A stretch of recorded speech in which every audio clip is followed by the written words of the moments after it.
it's too much thing because you tell me just that shit now. Really. It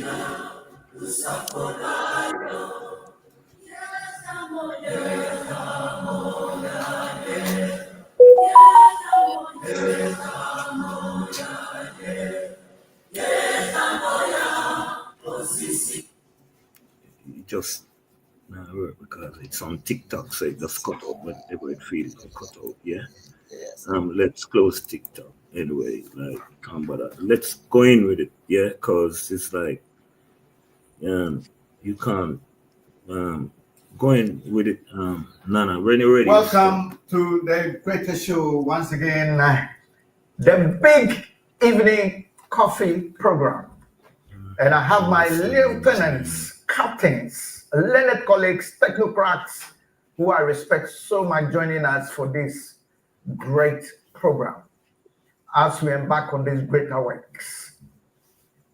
Don't forget to like, share, and of course, subscribe so you become part of the big Pan-African family, the Diaspora family, resetting the Pan-African agenda.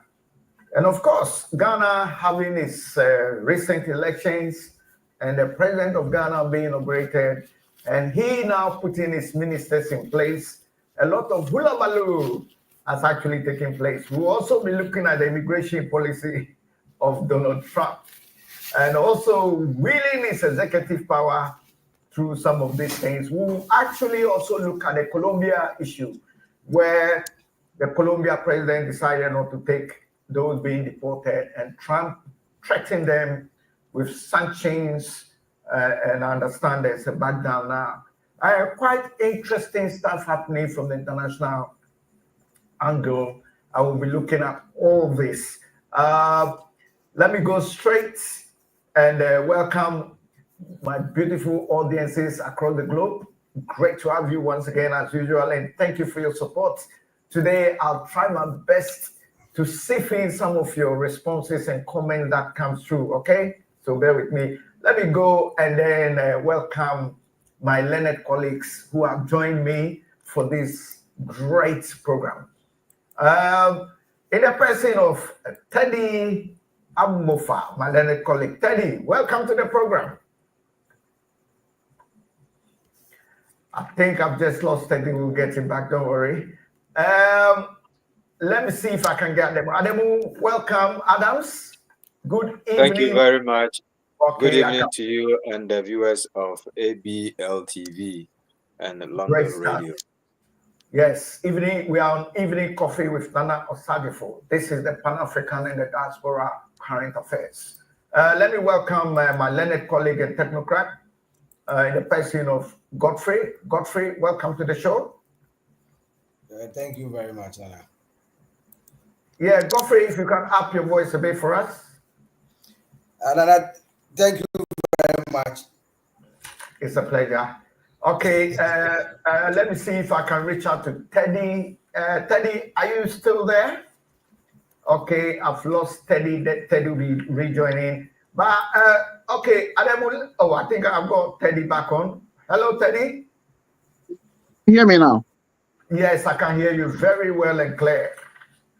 So let me officially welcome you, Teddy. We are so grateful for your sacrifices for the cause of the Pan-African and the diaspora to fix Africa. And of course, now that we've got a new president in Ghana, face Ghana, and we hope Ghana, Burkina Faso, and those trailblazers would policies and good works will trickle down the rest of Africa. Okay, so Teddy, I think we've lost Teddy again. Okay, let me go straight with Godfrey. Teddy will rejoin, never mind. Godfrey, interesting. Yeah, can you just give us some of the headlines and brief reports? Do I have Teddy back? Not yet. Let's go. Oh, okay. You can hear me? Yes. Great.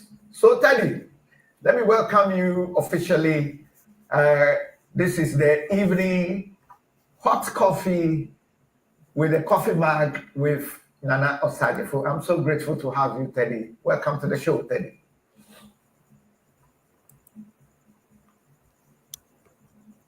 Okay, let me go to Godfrey. Godfrey, you can do that headlines for us, brief headlines, so that we can take.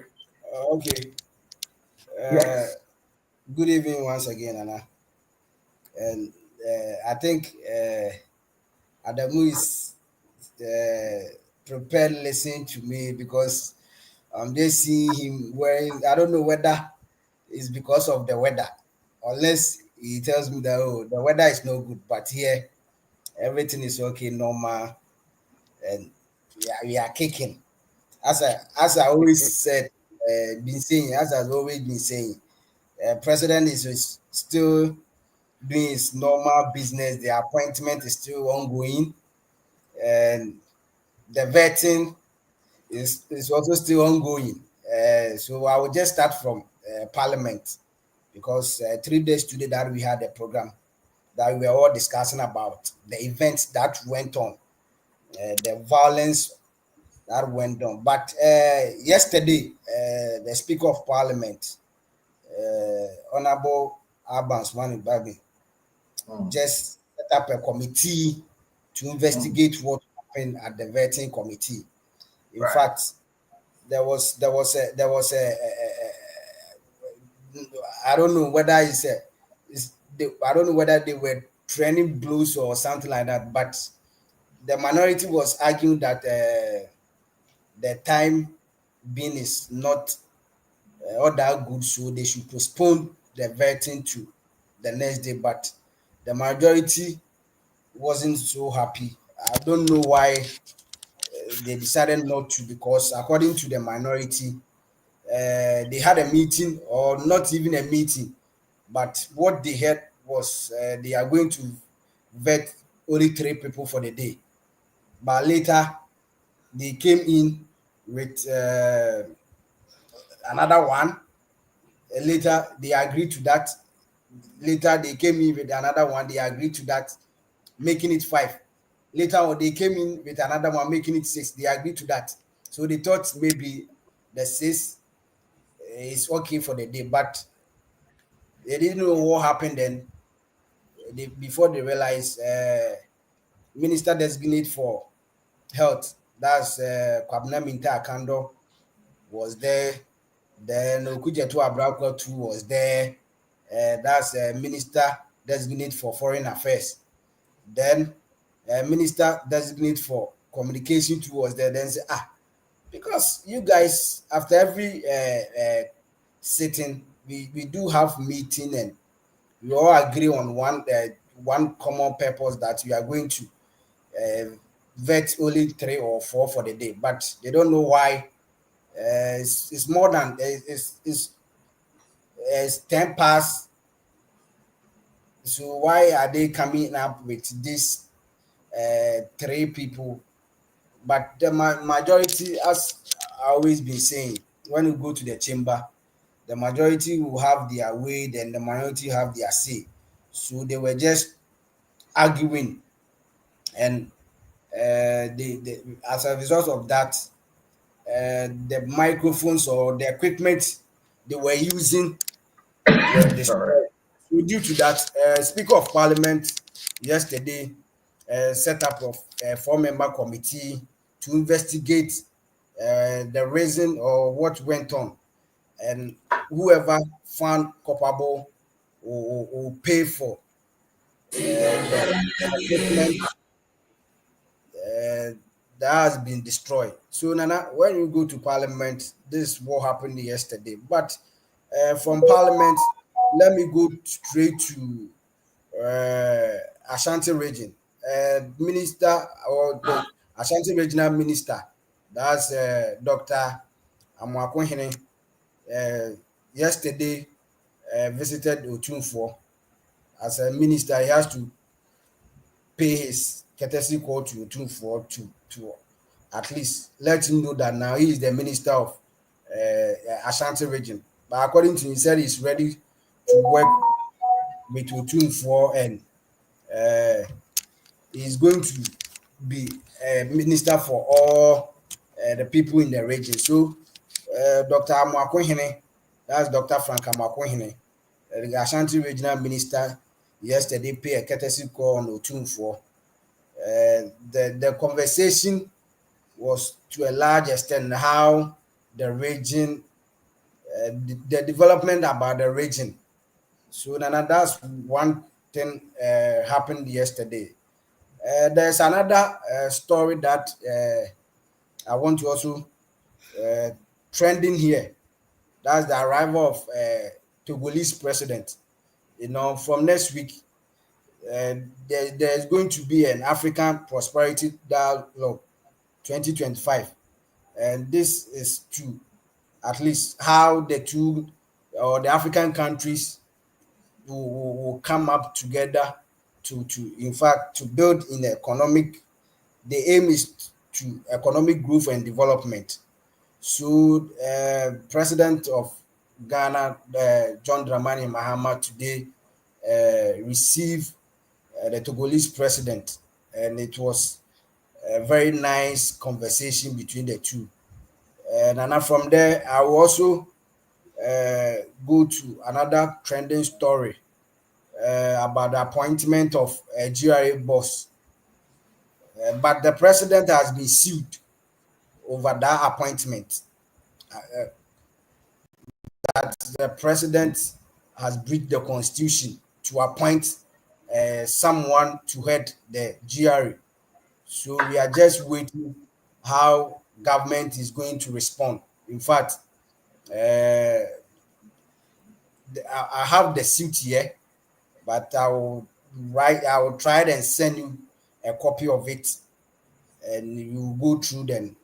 I don't know, maybe it will be a good for discussion. Nana, there is a fire outbreak at Swami, and in fact, I don't know, Swami. There was one garage where they used to sell these vehicles and other stuff. This morning, there was a little bit disturbances, and I don't know what happened. Actually, the fire service has not come up with any reasons to why this devastated fire incident gutted a section of Swami Garage. So these are one or two that I can now. For now, I will just give these headlines so we can, as we are going on, I will bring the other ones too. So Nana, when you got into Ghana, these are trending stories and other issues that is making the news here. Okay, thank you so much, and we appreciate the headlines from that part of the world. I tell you what, there are one or two things I'd like us to discuss from that part of the world. But let me quickly give... Nana, please, sorry. Let me chip this in because it's very, very important. President today inaugurates 8-member committee for the constitutional review. I think we are all, as a country, we are all calling for a constitutional review, and President...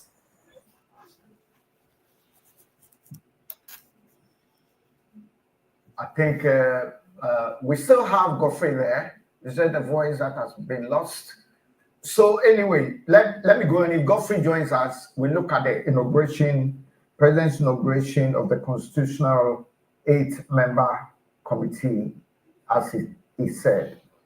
Okay, so I wanted to just take a cue from the international angle, and then we can focus on the Pan-African angle. So from the international and the diaspora angle, we have Donald Trump imposing tariffs on Mexico, Canada, and China.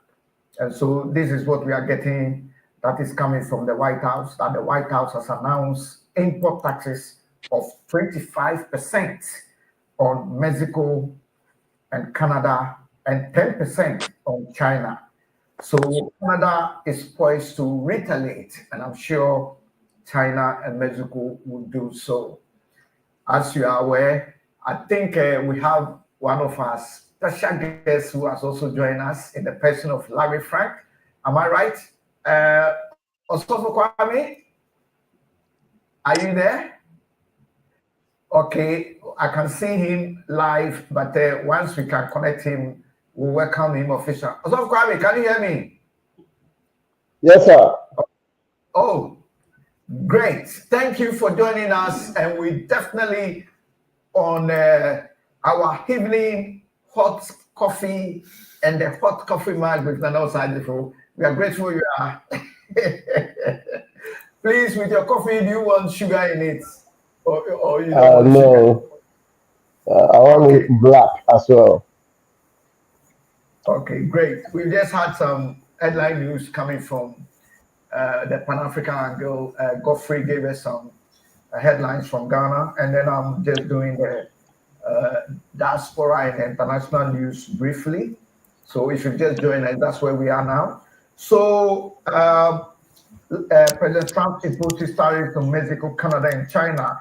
Now, 3 Israeli hostages and dozens of Palestinian prisoners have also been released. As we all know, there is an issue with Palestine and Israel.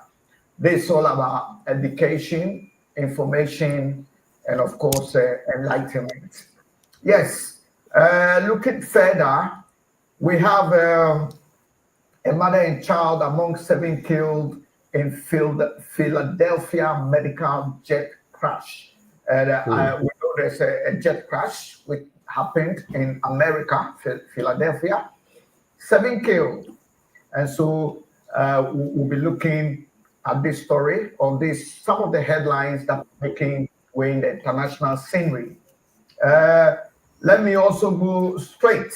Trump says, still on the issue of Trump, Venezuela will accept migrants returned from the USA. So it's Trump's policy in terms of immigration, and is still dealing with some of these heads of states from other parts of the world regarding this immigration. And I said earlier that when you look at Colombia, I think, I'll get it right for you and I'll come back on that story. Okay, Ukraine, another headline, because we live in the diaspora. Some of us have lived all our lives abroad, and we need to be very conversant with news items coming from abroad. And then we can also focus on the Pan-African aspect, including Mother Ghana, and then what do you call it? I'm now watching my favorite shows and sports without any contracts. Mother Ghana, and then the rest of Africa. I'm getting a feedback, but please bear with me. My engineers are on top of things, and that feedback will be resolved. All right, so we've got the diaspora international news angle. Let me just add 1 or 2 more. The EU foreign policy chief says the defense spending must rise from the EU. And I think this is to do with the newly elected president of the United States of America cautioning that they might not be continuing to support NATO in terms of finance unless the EU up their game. And so because of that, you could see the EU coming with a directive and a statement and saying that the EU foreign policy chief says defense spending must rise. So it means that they are carrying in to what President Donald Trump is saying. Now, let's look at the issue. This is the last one from the international angle that I'm taking. It's actually a case regarding the entertainment angle. We know there's a court case regarding one of the richest female artists, Rihanna's husband, A$AP Rocky. Apparently, there are rumors that he held a gun, shot a fellow friend, and that has come to the court. He might be jailed for 20 good years. The case is still going, and we'll keep you updated. All right, so my learned friends, this is just a brief gist coming from the international angle and the diaspora angle. Now let's look into the Pan-African angle. We have at least 700 people killed in DR Congo fighting since Sunday. And we are picking this story, which is to do one of the greatest country, so much resources. And you are talking about the DR Congo. So the United Nations have said at least 700 people have been killed in intense fighting in Goma, the largest city in Eastern Democratic Republic of Congo since Sunday.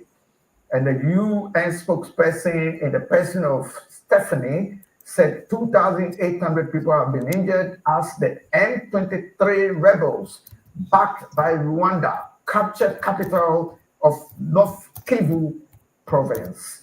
So that's coming from the Pan-African angle. Now let's go and look at the issues pertaining Ghana, and then we can do our analysis and digressions. We had, I did just looking at what Godfrey gave to us, the parliamentary altercation amid the suspension of 4 parliamentarians by the Speaker of Parliament. We'll look at that. Then we have the Togolese president visiting Ghana, and that's a meeting there. And then we have Franka Makuhini visiting the 2-4. Then there's the Swami Fire. We have the GRA boss issue that we can look at, and President inaugurating 8 member committee to look at the issue of the constitutional review. Okay, so gentlemen, thank you so much for your patience, and I'm grateful and also glad that our massive followers and audiences across the globe are also watching.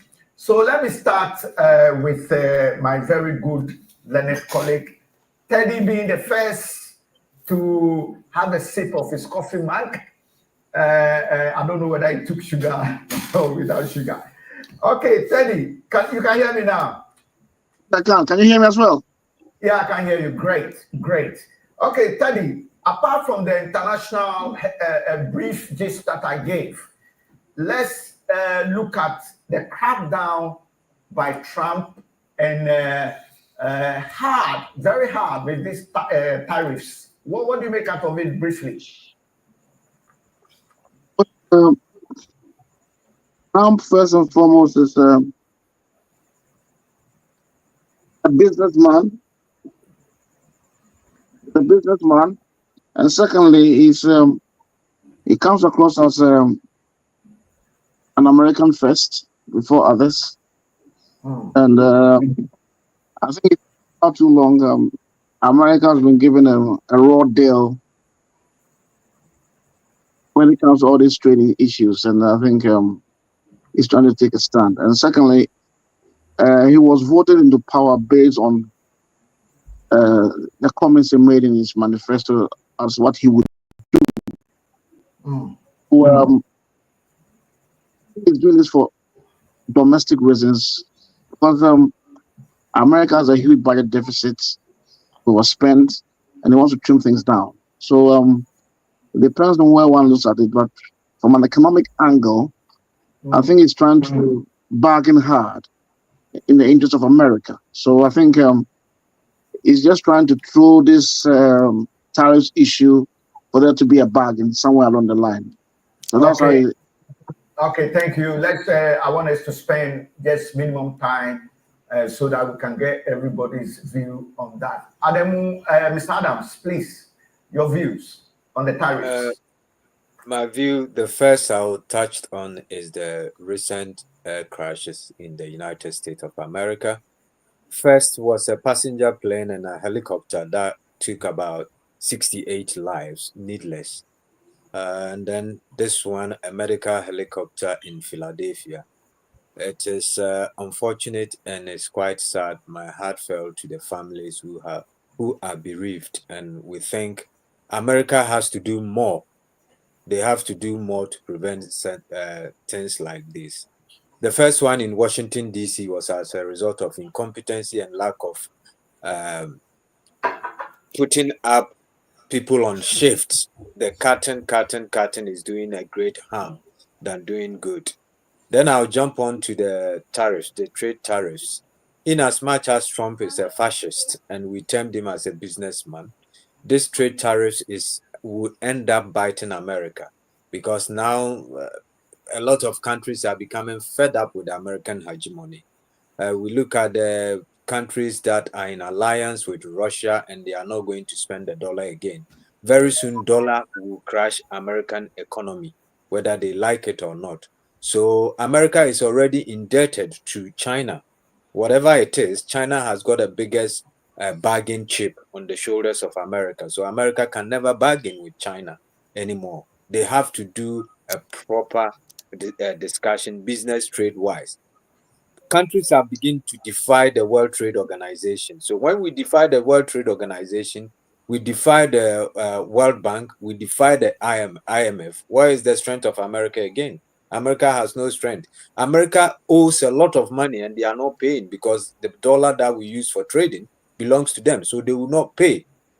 We are paying American debt. We are servicing American roads. We are doing everything for America. Okay, let me go on to Godfrey. Have you got any brief views on that? Okay, I have our beautiful lady Julie there. Julie, welcome to the show. Obapa Julie. I think we'll get the voice of Obapa Julie. But Godfrey, any brief views on the tariffs? Nana, I don't have much to say because my senior brothers have said it all. You know, as Mr. Demo was saying. Now, Okay. Trump is Good. trying So to. let's move on then, and then we can be able to look at some of the few issues. It's all about information and the dissemination of information, education, and of course enlightenment, service to the people. So Ademu made a point. Let me touch on it, and then we can move quickly. Cutting of the employment, as you said, you believe is a factor, and that caused some of the accidents, and that probably the owners are looking at more profits as to the safety and humanity. So that's what Ademu wanted to include there. And so let me move on quickly. Okay, let's go straight and then look at the other issues from our part of the world, the motherland. Okay, now there's something significant that's taking place in Ghana. Now, before the Ghana issue, I think it's better we look at the Congo issue because that's very prevalent. And we can spend more time on the Ghana. Okay, so I think we've got Julie. Julie, can you hear me? You can hear me? Julie's voice is faint, but I'm talking about the Congo Yes, so the Congo issue is something that has been going on for a while. We know Rwanda back in 2023 now to take over the DRC. Let me go to Teddy. Teddy, the DRC. Well, I think in regard to those protracted wars, it's been hedging around for a long time, and this Rwanda issue, and I think it's been going on for a long time. Those issues, and you have this on and off issues, and I really don't know the genesis of the problem they want. I think probably one party wants dominance, also. I'm not so sure about the genesis of the whole problem, but I think it's going to be difficult. It's going to be a protracted one. Okay, yeah, so let me come in. Let me come in. The M23 is a fascist. It's a fascist or a rebel group, splinter group within the Congo. And the M23 is saying that, look, we've had various governments within Congo which are useless. which are the export of foreign authorities into Congo.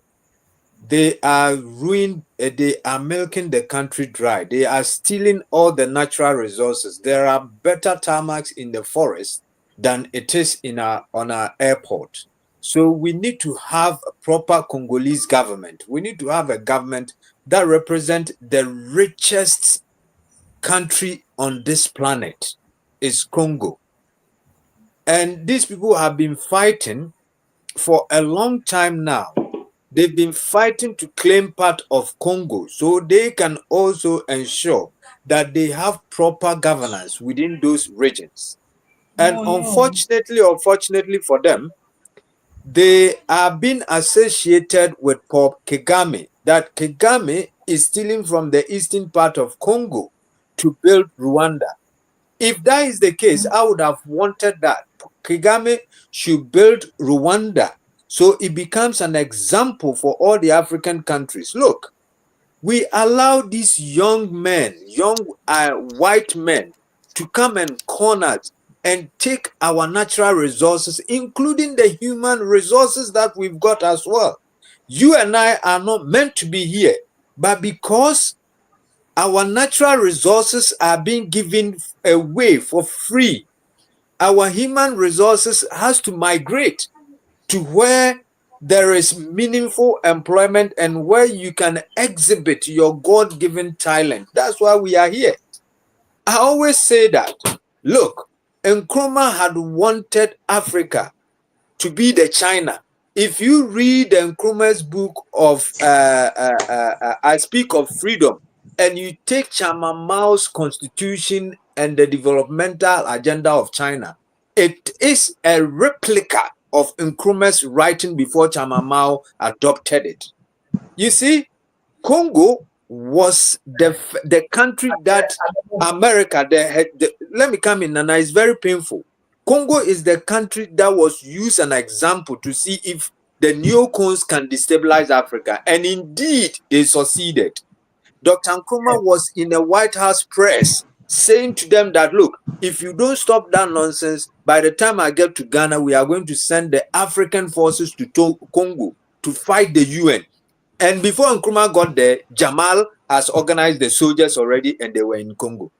Yes, so, You see, so grateful for those background. We'll be actually on another program dealing with the Congo issues, because we know that the Congo is one of the most wealthiest nations on earth, on continent Africa, and we know what they have, all the mineral resources, including coltan, which is used for smartphones, televisions, and all that. So we have to spend another show to really look at Congo's issue in its entirety. But thank you for that. Let's move straight away and then look at the issues coming from Ghana. Okay, so let's look at the parliamentary altercation amid the suspensions. But before we do that, let me welcome our beautiful lady in the person of Obapa Julie. Obapa J, how you doing? Oh, I'm good. How are you? I'm good. I'm good. And we thank you for joining us. As usual, this is ABL TV, of course, the Panafrician and the Diaspora program for Mother Africa, and of course, looking at Ghana in its entirety, so that the success of the country that was the first to get independence in the Sub-Sahara, success can trickle down the rest of Africa, and that change can come. Okay, so Obaba Julie, if you can give us a brief on what actually happened and the consequences that the speaker and things the speaker has put in place. Our Godfrey has already given us a gist, but Godfrey, are you still there? I think we lost Godfrey. So, Julie, give just a brief of this altercation, because the so-called honorables were some of them, I'm not saying all of them, because there are very good, gentle, honorable members of parliament who are very, very indeed, a real gentleman. And there are those who are dishonorables and they still feel probably they are still in secondary school with Luther Kontunwa and Jamu Osamabu, Samabu, Samabu. Okay. All right. Nana, so good evening once again, and then to our viewers and listeners across. So, as you said earlier on, Yes. Parliament is still vetting the presidential nominee. That is the regional ministers and then the substantive ministers. That is the sectors ministers too as well. So we've done almost 80% of the nominees by the President of the Republic of Ghana. Mm.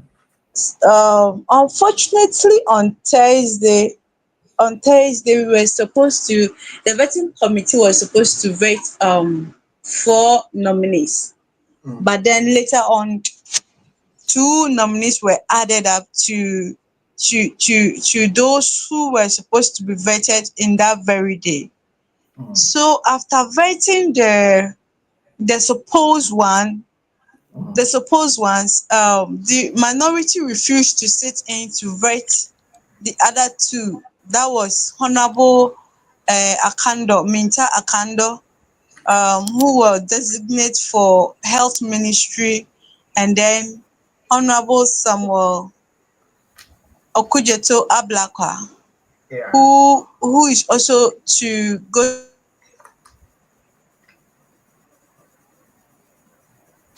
Okay. the communication minister, which took us almost 5 hours to vet one person and then to continue with the rest. That is the transport and then the other ministerial appointees. Yeah. After the transport minister, it was almost 10 that PM that way. So the minority refused to sit in, complaining of being tired since the whole day and that they need to rest for the next day.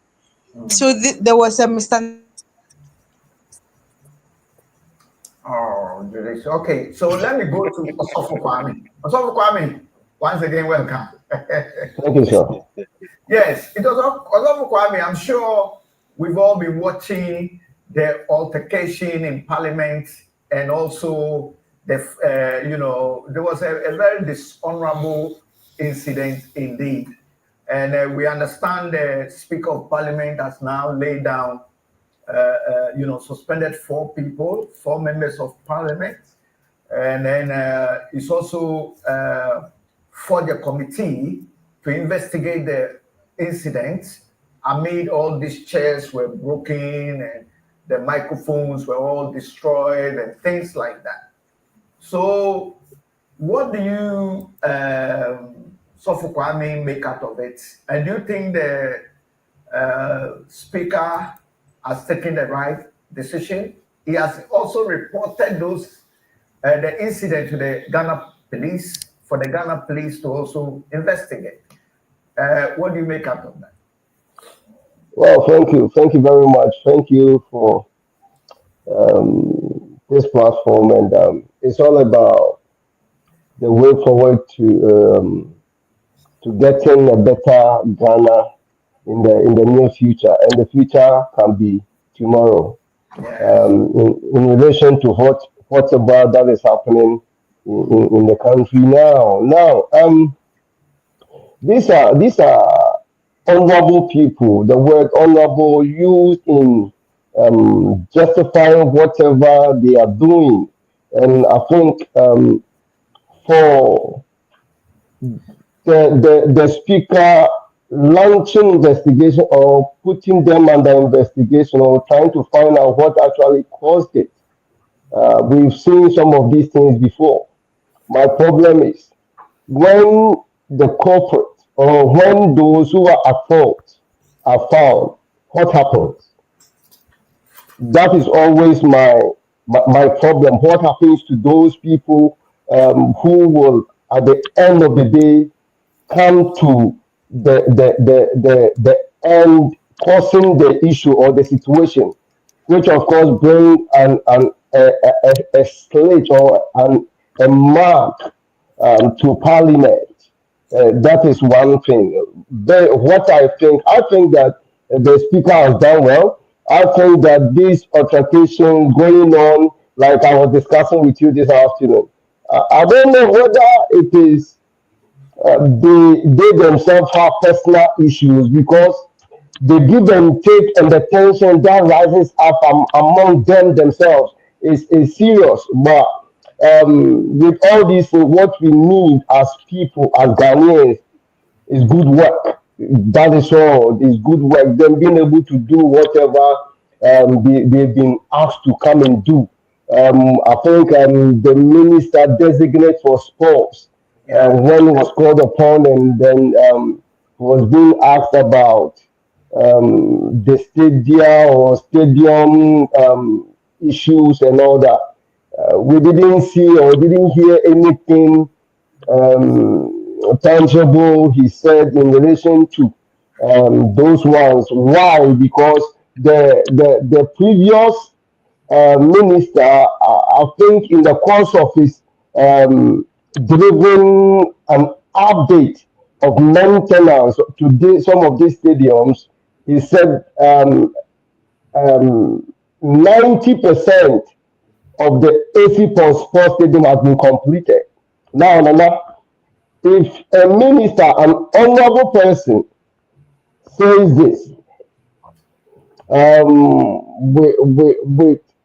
with whatever that is going on in that particular area or in that particular stadium, you'll be amazed that if 90% of this stadium is completed, that is refurbishing or renovating or maintaining or maintaining whatever equipment we have at that stadium.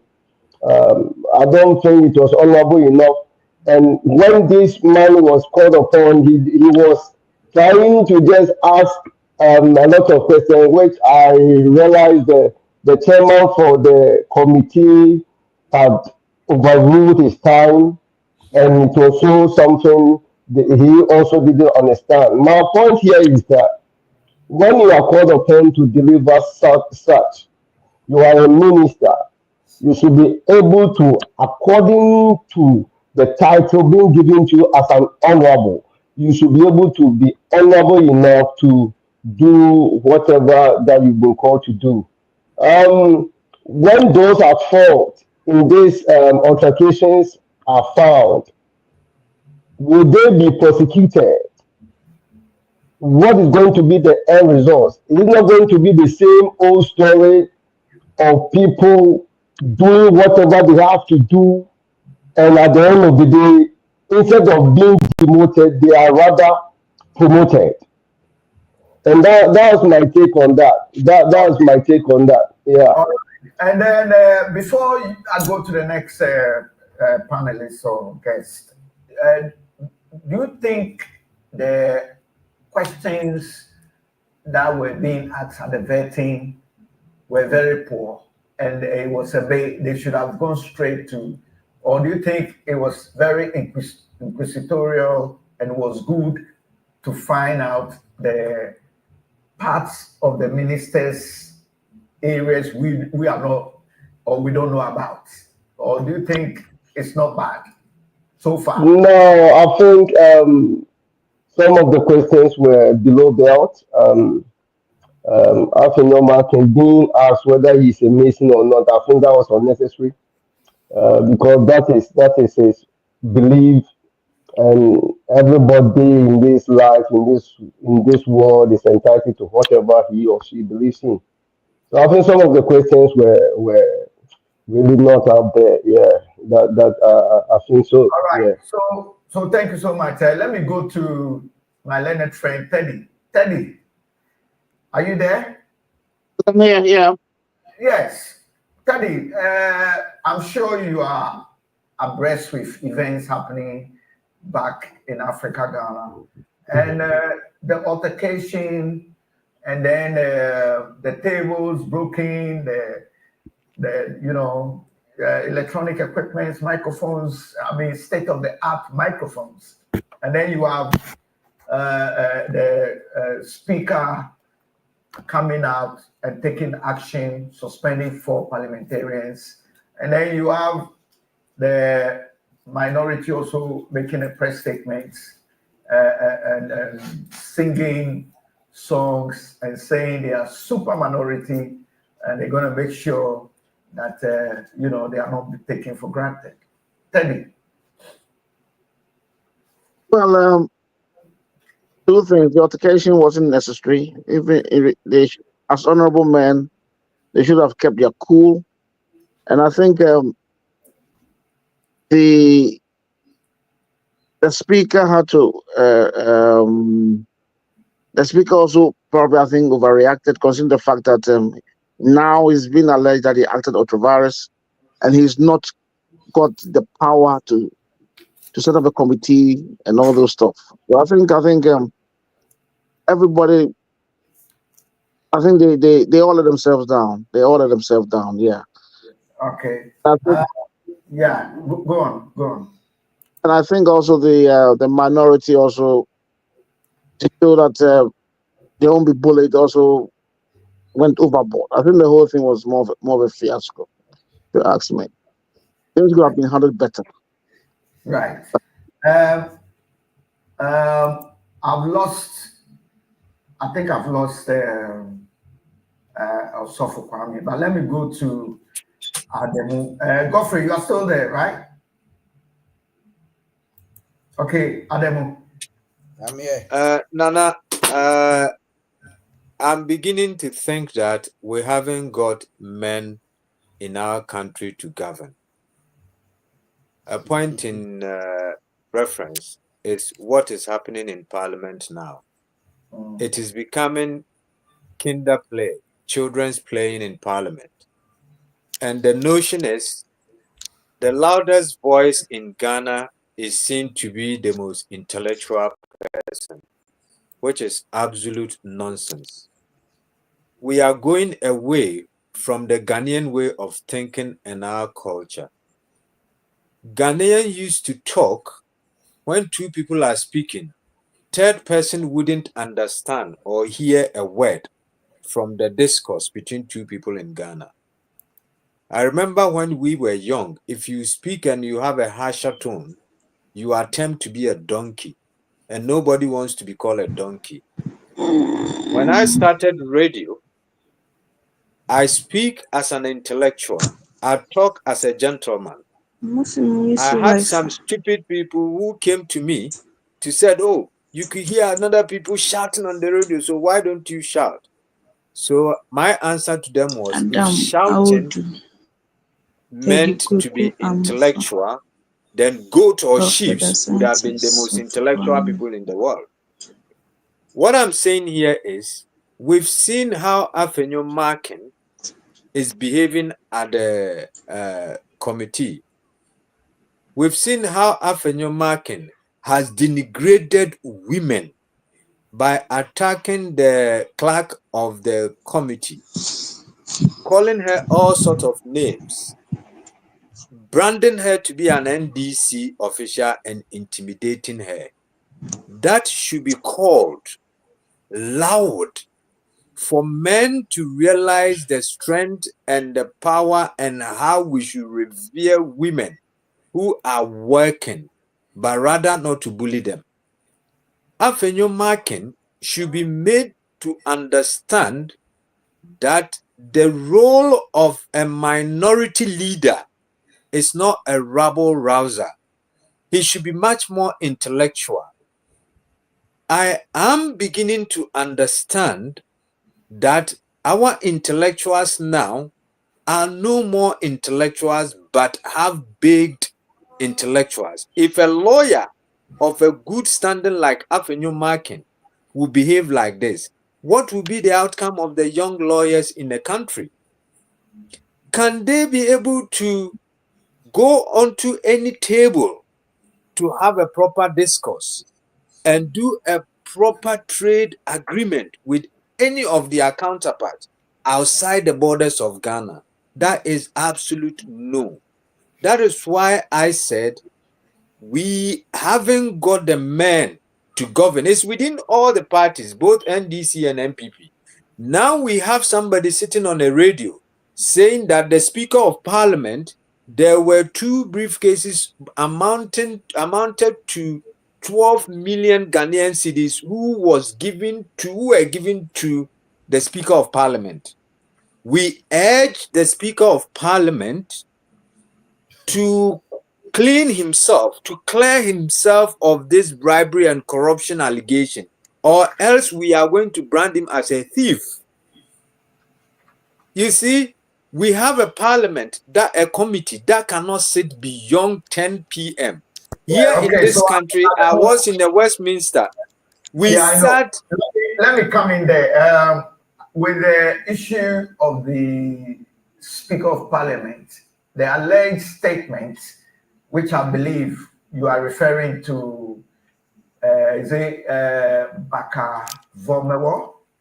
Not Baka Vomewo. This is Kwame Afrifa on Angel FM, saying that he spoke with a security expert or one security couple that told him the 2 of them are aware. So we don't want to have a Speaker of Parliament. That was Oketechi. Oketechi Afrifa, yes. Yeah, that's the guy. We don't want to have a Speaker of Parliament with that sort of name. Just like the Chief Justice that retired, whom a lawyer went to court and said he's a thief and he couldn't clear himself. All right, don't worry, I get your point. Let's have a decorum so that everybody else can also have a view on it. Aside the Kotichia FIFA one, there was the Baka Vemowo one that he was brought to the vetting committee and he apologized there. So I think we need to look at it from all angles. But before you go, you see, we said press freedom. Press freedom comes with responsibilities. You and I in England, there are certain things you cannot go and say if you haven't got the evidence. You would even ask for, you hide behind freedom of information law to write to the state, to write to the government official to demand certain information in as much as you've got it before you can air it. So where is the press regulations in Ghana? This has allowed foolish people and so many people into the press fraternity who are destroying our nation. Hence, we've got stupid MPs. You see, it is something that is vicious circle. Akufo-Addo did not do well to our country by repealing the criminal libel law without replacing it with any coherent progressive laws that will check the press freedom in our country. He's destroyed the press at all, completely. I think there are still laws that can take care of all those things, as we know that the defamation can take care of that in terms of libel and slander. But the rule of law and the enforcement of the rule of law, the implementations, the zero tolerance of the rule of law, is that working in that part of the world? So these are part of the issue. I'm sure the laws are there. Its implementations and having strong institutions to deal with it, I think needs to be looked at. Okay, so it's been an interesting one. Let's. Anybody want to comment on this particular speaker's action after the altercation? Speaker has come out. He's now laid down, suspended 4 members of parliament, and then he's referred the case to the police, Ghana police, and then he set up an 8-member investigative committee. Godfrey, what do you make out of that? Because you reported on that. Dana, I think speaker committee is a good call, but my problem here is that these honorable members were matured to understand each other rather than going at each other, because you know, Mr. Demu was saying something that MPs that they cannot sit beyond 10 p.m. It's not only vetting committee job that they are doing. So many of them also are in the different committee, and before they will come to the appointment committee, they have to do the business at the chamber before. So now imagine this, going to the chamber, working before you come to the appointment to vet people. I think they are also human, and before anything, the reason why the minority or they were just fighting each other was that, you know, Godfred, you yes, people have got it cushion. When we say cushion, you understand the word cushion. yeah, You've got it yeah, so soft. Look, it's not in this so country, sometimes hold on. Look, in this country, MPs go to the chamber in their offices with mattress to sleep and wake up and attend a pressing issue. We don't have it cushion in this country. There is no cushion in this country where you think you go to the chamber and work within 8 hours and forget about the midnight meetings and discussions that you have to do. Mr. Demu, if Julie is here, you just attest to what I'm saying. Then the MPs sometimes go beyond even 12, 11 there. But you know, Nana, to vet someone, that's what I always try to come up with this. People believe, or here we believe that appointment or the vetting committee is the right time for them to ask certain questions that is not even pertain to their office work. That's why you will be seeing after marking asking questions of their job, because they believe that that's the right time for them to ask certain questions. Because Nana, you and I know that when even going for a visa interview, there are other questions that they do ask of even where you are going to, or like involving your traveling. So that's why you'll be seeing Afenyo marking using a whole 4 hours to ask asking Unnecessary questions, isn't it? On corruption and other stuff, because they believe that's the right time to ask those questions, because you don't have any time to ask those questions. So I believe that's why they Can I come in? Can I come in, please? I come in. Yes. Yeah, you can come in. Yeah. Why can't they have a coherent time frame to interview them? For instance, you ask. For instance, can I finish, please? For instance, if you have 4 ministers you want to interview for, you can you can slot in morning for them, then the afternoon for the remaining 2. So within the specific, so you have, let's say, 5 hours in the morning, 5 hours in the evening. So within that time, if you can't go above your slotted time. Each person could be asked questions, slotted time, 10 minutes. Then you have somebody there to prompt the person within 10 minutes. You can't go beyond. I think if you have this organized prompt time, you won't have these issues where one person will spend 4 hours asking questions, whether it's necessary or unnecessary. I think it's just political point score. I think you must have slotted time, well structured. If you want to interview, let's say from between 9 to 1 o'clock, you interview two designated ministers.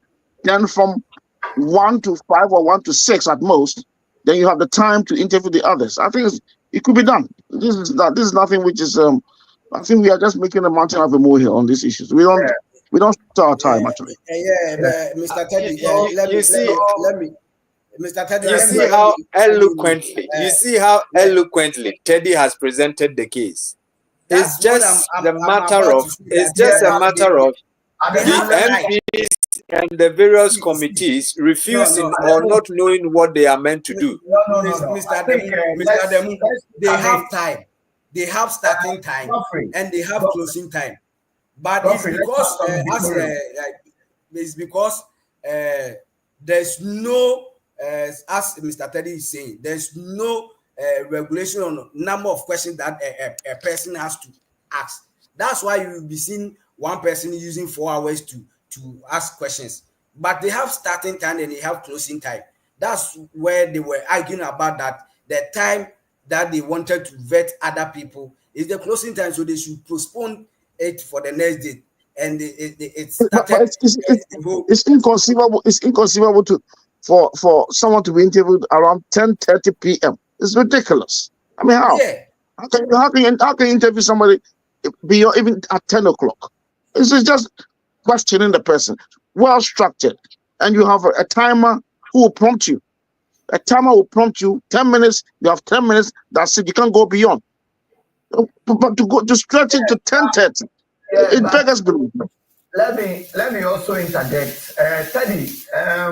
That's a very good point made. But do you think that, like you said, a political score points because some nominees even spent 30 minutes and they were gone. Some spent less minutes or whatever, and others have to spend. And I understand previously, same was done to Ufuriata. He even had 2 days. So that's the problem. Yeah, but Teddy, the point I want to make is that, is it a case of probably the newly elected president being in a hurry to set up his government for the reset? So probably there was a compromise, and behind the scenes, like Winston Churchill said, Giorgio is not a war.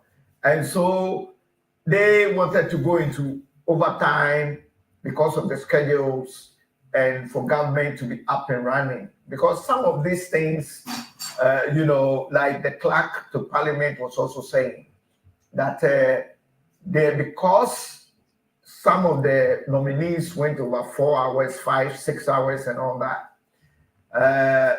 the numbers that they wanted to actually vet, couldn't come on. So this is something that they, avail later to both parties or both vetting, to all the committee members, let me put it that way. So I think the altercation bit didn't go well. And I think if the minority had walked out, the majority would have gone ahead, and because they will claim they have the quorum, and I don't know how many numbers they need to get a quorum, and they are in the majority. And so probably the minority wasn't able to contain their temper or anger. And so there is Do you have to exhibit your emotions in politics? No. You should be able to be civilized enough to have a proper deliberations and discussion. Yeah. We don't need fisticuffs. We don't need anger. We don't need anger in politics. So this is an interesting situation. Now, gentlemen, Osofo Kwame, I'll come to you. Osofo Kwame. Have we lost Osofo Kwame? I can see his microphone is mute. Okay. Nana, can I come in with the Speaker of Parliament? I'm coming once again. I wanted to put this. Are we? Godfrey, I could see you are laughing. Why? No, it's at the moon. I don't know why this evening is on the neck of the Speaker of Parliament. That's why I'm laughing. Okay, don't worry. At the moon, he's on the neck of the Speaker. Yeah, but what I'm saying is that Ademu is very passionate about the motherland, and sometimes I know. It's the passion that drives him. You understand? Yeah. Because I sometimes understand where it's coming from. We cannot be so rich a nation or continent, and yet disorganization and everything is just full of balloon. Only the few are making it as against the majority poor. So there is a point of contention. It's because Ghanaians they are not ready to work for the country. Unlike when you travel outside, people are willing to No, work for the come country. again. I missed that point. You said Ghanaians are Yeah, what? I said Ghanaians. That's how I see it. They are not ready to sacrifice for the nation. Unlike when you travel outside, people are willing to sacrifice for the nation so that their names will be written in the history books. Okay, But I can understand your point, but I think that if leaders of our nations lead an upright and lead well, things can be done, because the brains in the white man's head is no different from the black man. And we have even got bigger brain. We have even got bigger brain. Our brain function. I don't believe What do you mean? We work with the whites, and we know how our brain can work faster than theirs. It's because when we are working with them, you know how they behave. You know they don't tolerate. No. It's the system. It's the system. The system has been designed in such a way that the system is not working. Even when the system is created. You see, are we having? No, it's just one of those things that we can't really put them together. Are we having the same betting atmosphere here?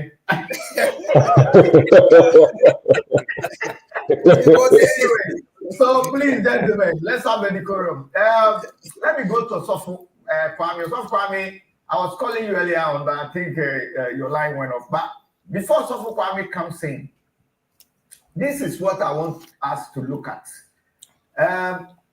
The speaker referring this incident to Ghana police.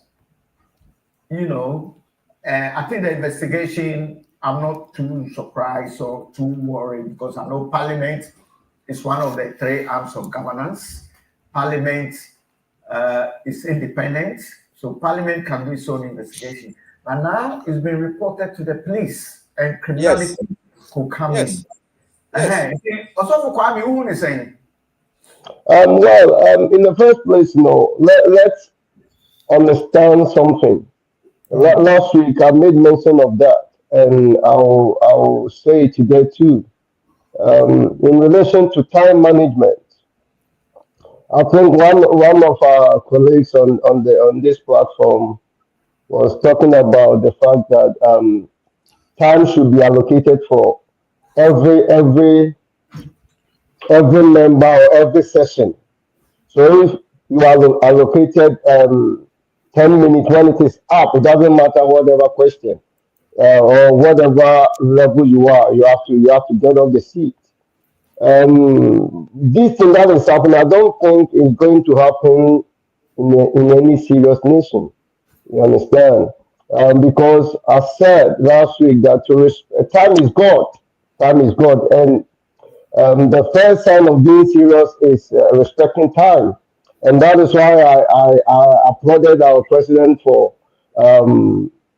disciplining the lady, that woman. Very good. Yes, I applauded him for that. And I think we should continue. Now, in relation to the speaker reporting this incident to the police, I think it's a step in the right direction. My point is, or my problem is, the culprits, are they going to be punished?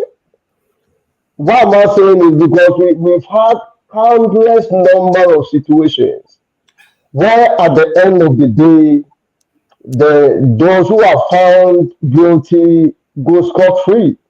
I can mention the Brazil Wahala, the World Cup. When an investigation was launched, we didn't see anything, even to those who were told not to go close to football. They are in football, they are doing their football. So at the end, that is where my issue is. At the end, what is going to happen? Is it not going to be the same old thing? that people, it has been set up. Just we trying to play to the gallery for Ghanaians to know that we are not joking, but at the end of the day, nothing will happen. So that was my take on that. Reporting to the police is fine. If they are going to punish those who caused the situation, those who brought that misunderstanding, all these things, if they are going to be punished, then that will be fine. But if not, then I don't see the need. I mean, there's no even point in the first place bringing the police in and all that. Yes, that's my take on that. Okay, Can I join you? Can I add a bit? No, I know you coming. Ademo, let me go to Teddy for Teddy's take on the criminality aspect if the police comes in, and is it the right thing? I'm not so sure whether that's the right thing to do, because the question is, as the speaker now, as you said, now they want to take him to court as to whether he's overstepping his. Yeah, I'm listening. Whether you are breaking up. Sorry. Yeah, as to whether he has the power to do that, that's my question, because now he's been taken to court or so, as to whether he's acting above his powers. But that's the legal issue that I think we need to wait and see whether because you said earlier on that that you suspect that is ultra bias, and the speaker might also believe it could be intra bias within its parameters of the law, or probably the standing orders of Parliament. So, because if it's criminal, is it criminal damage or what? If it's criminal damage, I'm not so sure. I think I would have thought that he could probably extend the. But was anybody hit? Will anybody, any other person be pressing charges against, and being taxed or anything? And criminal damage is obvious. As for the damages, is there? And the speaker also went ahead to say money should be deducted from their pays and all that, and that the state is not. I think Parliament. Let me come in. Parliament. No, let me finish, please. I think Parliament is sovereign, and Parliament. Yeah. I don't think anybody can interfere in the powers of Parliament. Parliament can discipline their own self. So bringing in the police is something that is probably novel in this situation. No. Police is not a different arm of government. Police is different. When you say we don't want the interference of the Parliament, that's why we call in the judiciary. We call in the executive. If the executive had instituted the investigation, then we will say that the executive is interfering in the affairs of Parliament. The Speaker is the leader of Parliament. Therefore, if something is going on in Parliament and he thinks is criminal, he thinks will bring the reputation of Parliament to the gutters, the Speaker of Parliament has right to call for the National Security Services, the security agencies, to investigate if indeed there is some form of criminal damage by the work or the execution of the work of members of Parliament. Then the security services will take it on. However, if they want to prosecute, the prosecution aspect will be different. But this is an investigation. We need to encourage it. You see, that is the reason why some people are becoming tin gods in our country. For instance, within the government, the outgone government, there were a lot of criminalities that the police should have invited itself to investigate. But because we don't want to do that, we are not allowing the institutions to work. That's why we cannot get justice in our country. So this is one thing that the Speaker of Parliament has done, and I applaud him. Let me hear Teddy. Teddy, you wanted to interject. Go on. About the before I'm talking about the powers of the Speaker. That's what I wanted to know. Has he got the power to do that? Yes. That's the question. Because Yes. the point is not some people the previous how do you call it, the previous majority leader Speaker. has raised that issue and other issues, and even I think what is it back? Martin Pebu, go on. Yeah. People have ever said so you realize that opinions differ when it comes to such issues. As for my issue is he acting above his powers, as the others are saying? That's what I want to know. Okay, so gentlemen, let's take it from this angle. I know some of the standing orders, like standing order 20, rule 4, all those things, but I think it's early stages yet.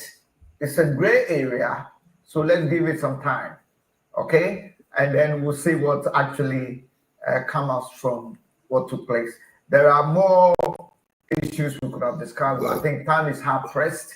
So I'm going to give every individual just two minutes to round up, and then we can come back again.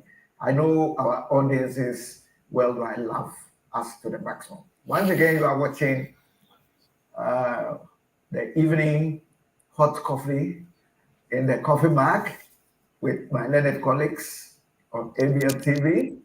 Make sure a friend or colleague or family member gets to know and to like, share, subscribe, so that he can pick up the notifications as soon as we hit the airwaves. Let me start with Godfrey. Let's start with you, because you brought some few headlines around. What do you make out of the whole issues we discussed tonight? 2 minutes. Okay. I just want to answer Teddy's question, whether Speaker acted within his powers or he has the power to. In fact, he's the leader of the House. So referring the matter to the Ghana Police Service, I think that is something that is within his powers. But for him to suspend members from the House, the Parliament standing orders is something that he doesn't have that power to, because this thing is not a criminal matter. So Speaker doesn't have, according to the standing order of the Parliament. I'm sorry to interject there. Are you saying breaking of government assets is not a criminality?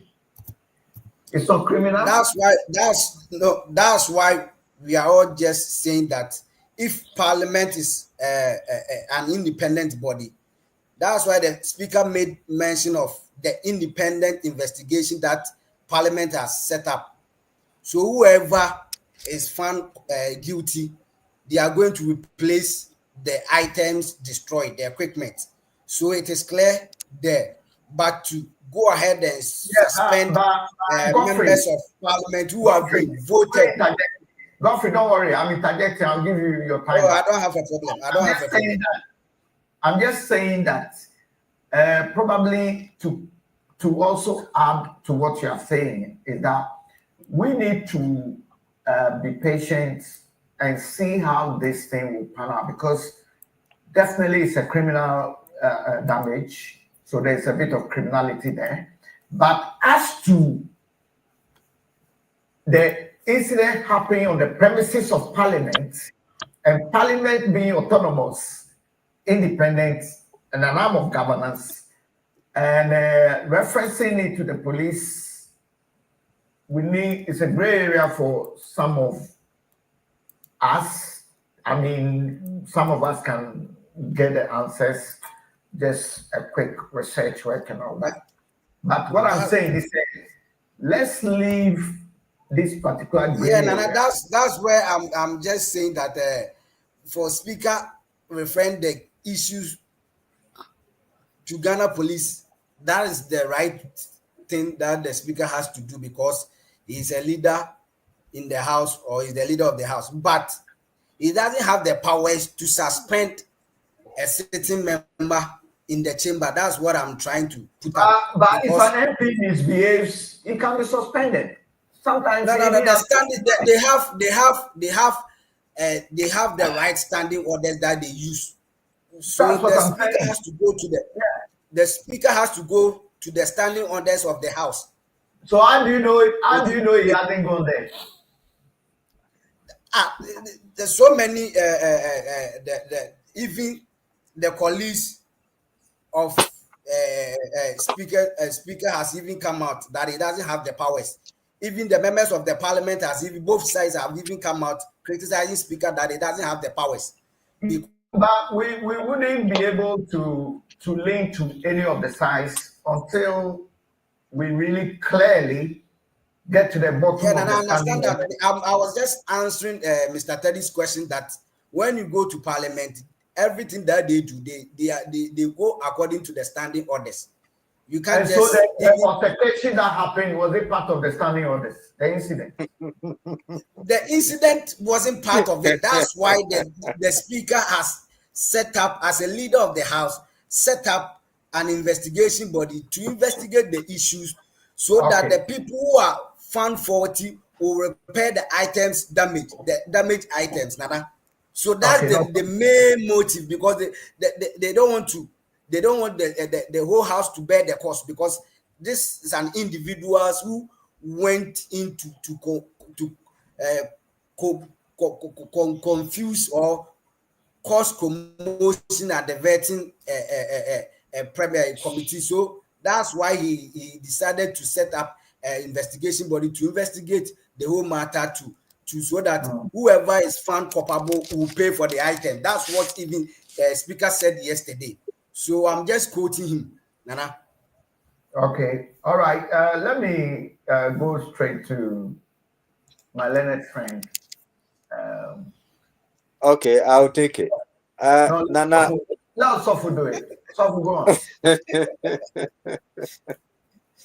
Okay, thank you.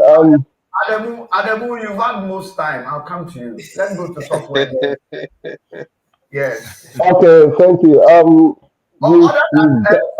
Sofu, before you go on, if I don't let Sofu come in now, our program will be judged as the vetting incident, and probably we'll start throwing the cameras and all the stuff. And they will say that Ademu is becoming like a phenomenon. No. I don't want to be associated with. I don't want to be associated with that phenomenon. That is just on the lighter note. But he's a good man. He's a good man, and in fact, he's a learned too. So sometimes when you are doing the politics, okay, when you are doing the politics, these are the things that you have to do. So yeah. No. Okay, so Kwame. All right. We've gathered here simple because we want to see a better Ghana. We want the betterment of the people living in a very powerful, a very rich country like Ghana. We've all gathered here talking like this because we feel and know that, not even feeling, we know that our lives as Ghanaians can be more prosperous if things are done properly. And one of the major things I will say, as I've been given this time, is to be able to manage our time well. Which of course I think we all know in this country as we are living. It is time, because your ability to maintain time in this material realm that we live, we are being controlled by time. And so if we are going to be a country to move forward from where we are to our original destination God has given us as Ghana, ruling the world, then our first point of contact should be we respecting time. And it should always start from the top. And so this is what I'm saying, and this is what I think my 2 minutes I'm also using to sign off. That let's respect time, because time is God and God is time. Thank you very much. Kwame, Sofo Kwame did, and Sofo Kwame too was I won't give it away, but he's a force man who is come out of the force, so he knows what he's talking about when he talks about time. Yes, he's a very disciplined person and doesn't joke with time. Okay, let me go to Ademu and then I'll come to you, Teddy. Yeah, Adams. Yo, Nana, I thank you, and I'll be pretty quick, as Osofo Kwame has said. Even the heartbeat is time, and if you miss that 1 minute or a second, you'll be gone. So time is God, God is time. Nana, the Speaker of Parliament, per the standing orders of United Kingdom, which of course I think Ghana is a hybrid. We took a lot from the UK Parliament and a lot from the United States Parliament. The Speaker of Parliament here does not have right to suspend a member of Parliament. A committee is being set to investigate if the particular parliamentary member is culpable of what he has done. Then the Speaker or the leader of the party has the right to take the whip. Then the Speaker can suspend the person from Parliament. They give him a day, suspension date. When you finish serving your suspension, you come back. Either your party will reinstate the whip or not. It's up to you. You can go independent. So that one is a gray area, which of course I don't have the standing orders of Parliament yet to know. But I believe the Speaker should have referred them to a committee to investigate them properly. And if they are found to be culpable of what they did, then he can suspend them, since as we don't have a leader of But do we need to investigate before the Speaker suspends when everything is so clear on camera and So I think yes, Nana, until proven guilty, until proven guilty, I'm innocent. No, I'm not saying they are convicted. Everybody is innocent. Yeah, I know. We should do the right thing. We should be seen as doing the right thing. And again, one good thing that Bagben has done is referring the issue to the police to investigate. And after the investigation, I want the criminal prosecution.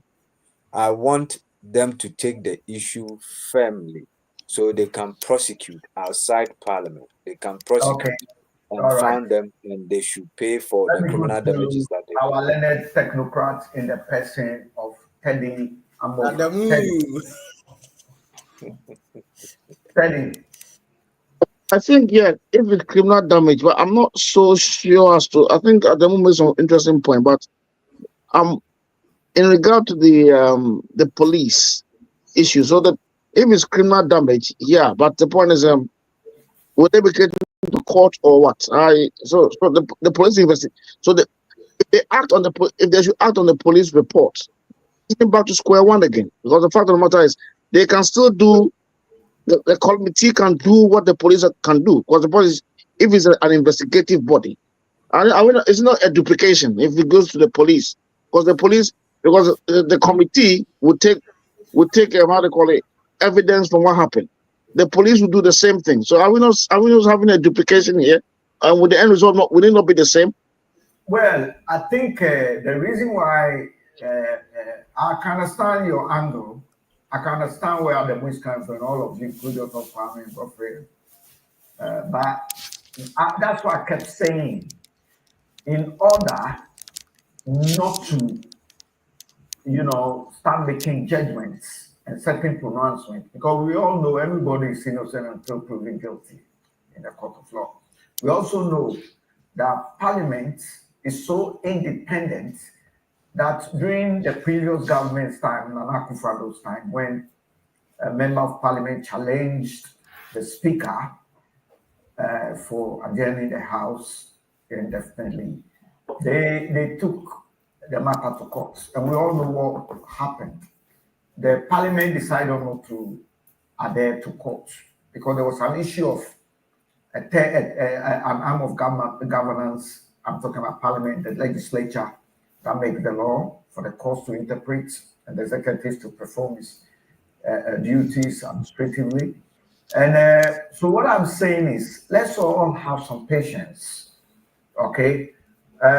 Probably our next program or couple of programs to come before any comments or things come out from these investigations, then we can make well-informed pronouncements and narratives. So I think let's continue to sip our coffee and enjoy the evening. I want to thank all of you for coming onto the show. It's been a great pleasure.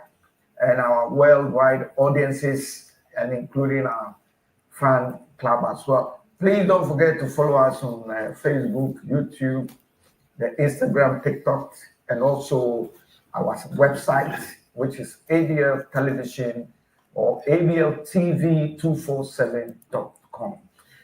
This program is also has a feed with our sister station, Voice of London Radio. That is vol.co.uk.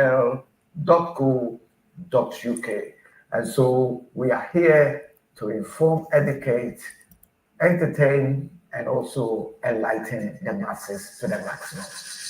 Once again, thank you so much. And we want to thank Top Connect Money Transfer. They are remittance services, a remittance service that is so cheap with this commission that once you use it, you never go anywhere.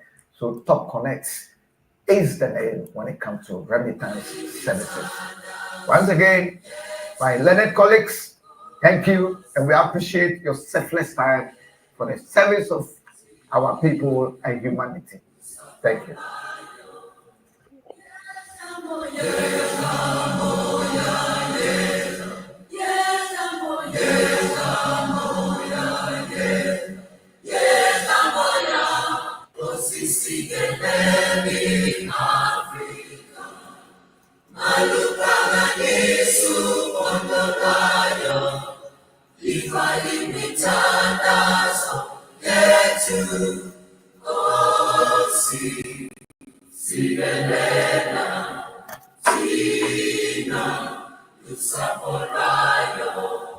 Così si vede